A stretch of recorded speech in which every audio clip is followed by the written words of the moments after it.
When Israel and Hamas agreed to the ceasefire last month, here's a bit of what Prime Minister Mark Carney had to say. It is a day for optimism. We're encouraged. But it's the first phase, and there's more to come. So, is the ceasefire holding? What are the chances of a lasting peace? And what comes next? I asked John Allen, former Canadian ambassador to Israel and Spain, and senior fellow at the University of Toronto's Bill Graham Centre for Contemporary International History. John, welcome to the program. How are you doing? Good. Thanks for having me. All right, I want to talk about the ceasefire. Many would describe it as maybe a fragile one. Where are we at right now with it? I think that's a good description. The ceasefire was supposed to be followed by disarming of Hamas and then a withdrawal of the IDF and a big flow of humanitarian assistance once the hostages, both dead and alive, were delivered back to Israel and once the Palestinian prisoners were released.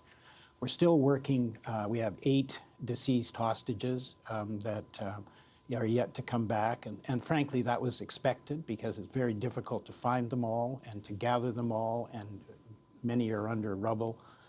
As we know, there was some violence over the last week. 100 Palestinians were killed when 2 Israelis were hit. Hamas, denies that they were directly involved. Mm-hmm. There are clans. There are rebel Hamas. So it's very complicated, and we're just hoping that it will hold.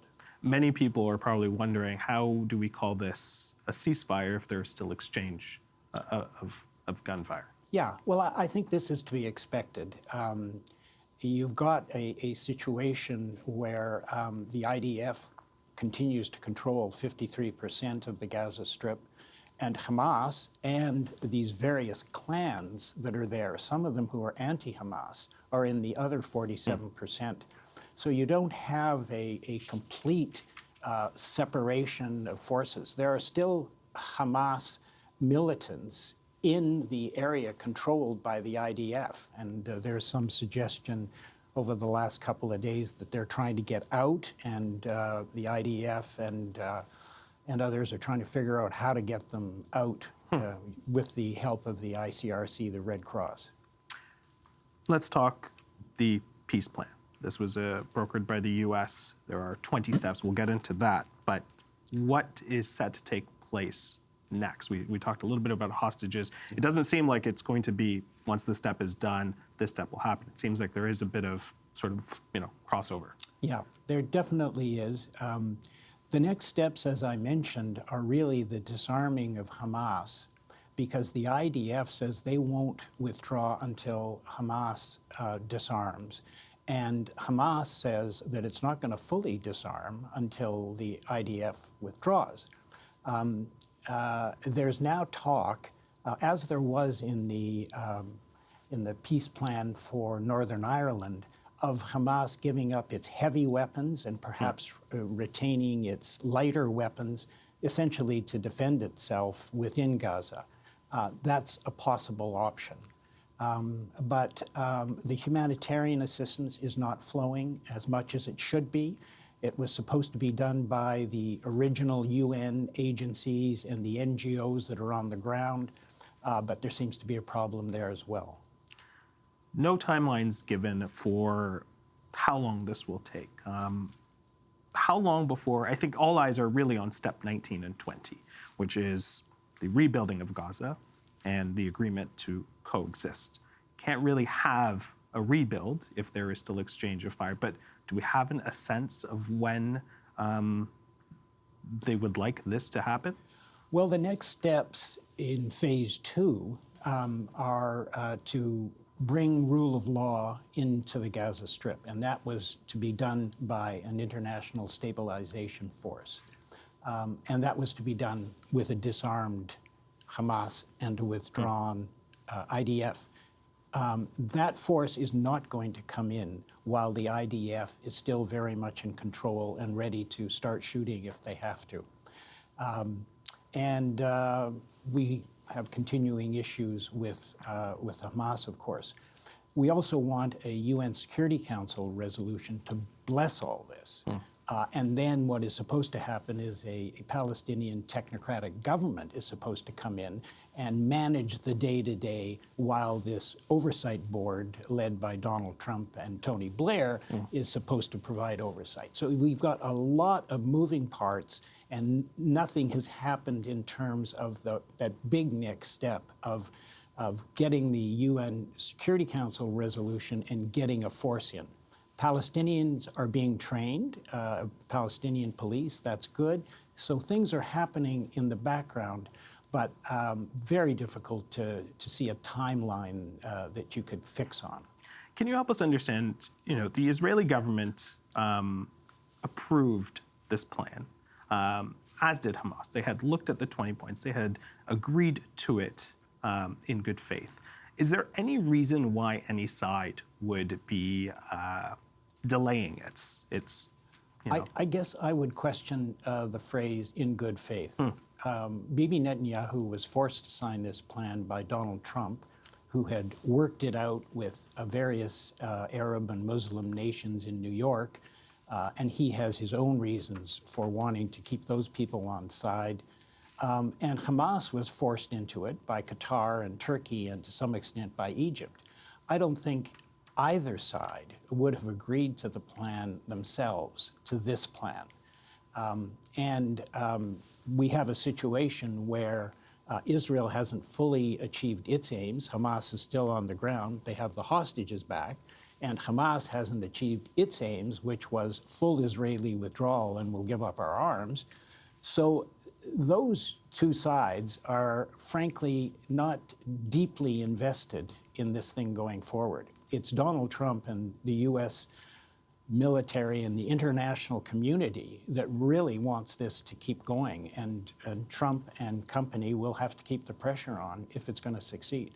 Does that give us, as an international community, faith that this will hold, even if it's being held by, say, the Western powers or Donald Trump's government? I wouldn't bet your house on it.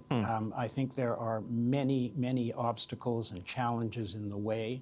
I'm a glass half full person, and I desperately hope that it will hold and that we'll move into another phase.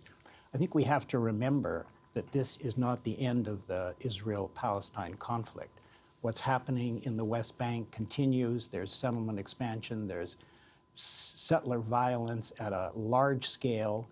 Bibi Netanyahu has made it clear that he's not interested in the two-state solution, which is that point 19 and 20 where there's a pathway to Palestinian self-determination. You touched on it a little bit. I want to get a better understanding of the involvement of these surrounding nations, specifically Egypt, Qatar, Turkey, and the Western governments. You talk about sort of the overseers that Trump will be with Blair, but those three nations, what will they be doing on the ground? So you touched on a little bit there, but... Yes.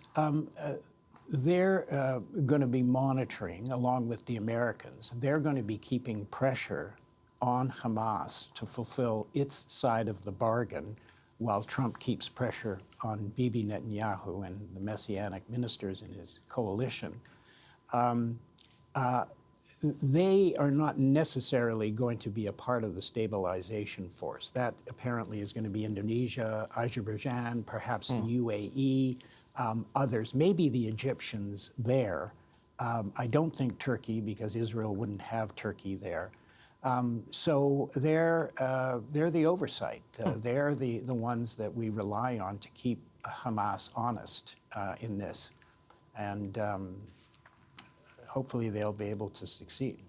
Why would this plan work when historically none have ever really progressed? For the same reason that the plan was accepted by both sides, because Donald Trump wants it to work. He's got a huge investment in keeping the Gulf states and certain Arab states, Turkey, on side. He's got huge investments there and wants more. He did get the hostages out, which was part of his agenda, but it's really going to be dependent on Trump staying focused, Witkoff, Marco Rubio, the Secretary of State, keeping the pressure on.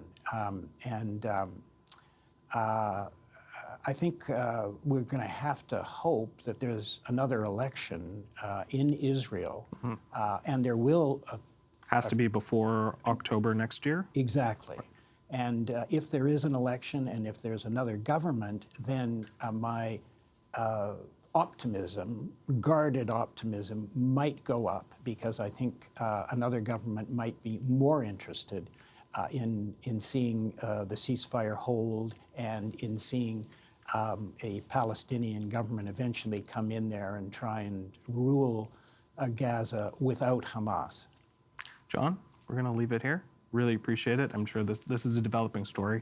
We will keep in touch and we'll see how the story goes. Thank you so much. Really appreciate it. Thank you. Thanks very much.